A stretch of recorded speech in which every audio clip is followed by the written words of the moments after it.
लड़कियां कभी उन लड़कों को इंपॉर्टेंस नहीं देती जो उनकी इज्जत करते हैं, बल्कि हमेशा उन लड़कों के पीछे भागती है जो उनका इस्तेमाल करते हैं, और फिर जिंदगी भर रोती है। कड़वा है लेकिन सच है। किसी का विश्वास जीतना आसान है, उसे तोड़ना और भी ज्यादा आसान है, लेकिन मुश्किल है उसे निभाना। हालातों ने खो ही दी चेहरे की मुस्कान, वरना जहां बैठते थे वहां रौनक ला दिया करते थे। बहाना क्यों ढूंढते हो दूर जाने का? साफ साफ कह दो ना कि अब तुम्हारे दिल में कोई और है। यदि इस दुनिया में खुश रहना है तो एक बात जान लो कि यहां तुम्हारे रोने से किसी को कोई फर्क नहीं पड़ता।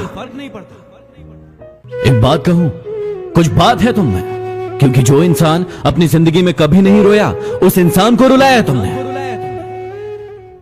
यदि आपको कोई नहीं समझे तो टेंशन मत लेना, क्योंकि अच्छी किताबें और अच्छे लोगों को समझने के लिए थोड़ा दिमाग का होना भी जरूरी है।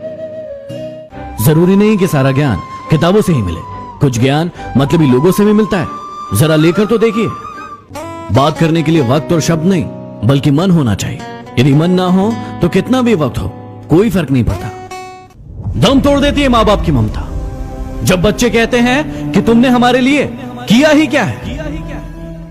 जब प्यार है ही नहीं तो दिखावा क्यों करते हो, और जब निभा ही नहीं सकते तो वादा क्यों करते हो। एक कब्र पर लिखा था कि किसको क्या इल्जाम दो, क्योंकि जिंदगी में सताने वाले भी अपने थे और दफनाने वाले भी अपने थे। मैं चाहता तो उसको मना लेता, लेकिन वो रूठी नहीं थी, वो बदल गई थी। क्या कहती हो कि नफरत है तुम्हें हमसे?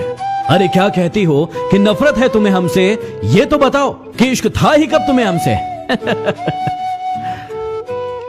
हर वो इंसान आपके जीवन में जो आप पर क्रोध करता है या फिर कटाक्ष करता है, जरूरी नहीं है कि वो आपका शत्रु ही हो, वो आपका मित्र भी हो सकता है। अब ये निर्णय आपको करना है कि वो आपका शत्रु है या फिर शुभचिंतक।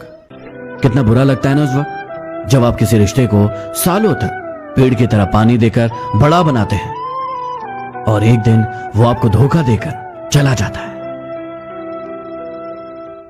आज आप हो तो उसको आपकी कदर नहीं है। आज आप हो तो उसको आपकी कदर नहीं है। जिस दिन वो आपको खो देगा, मुस्कुराते हुए भी रो देगा।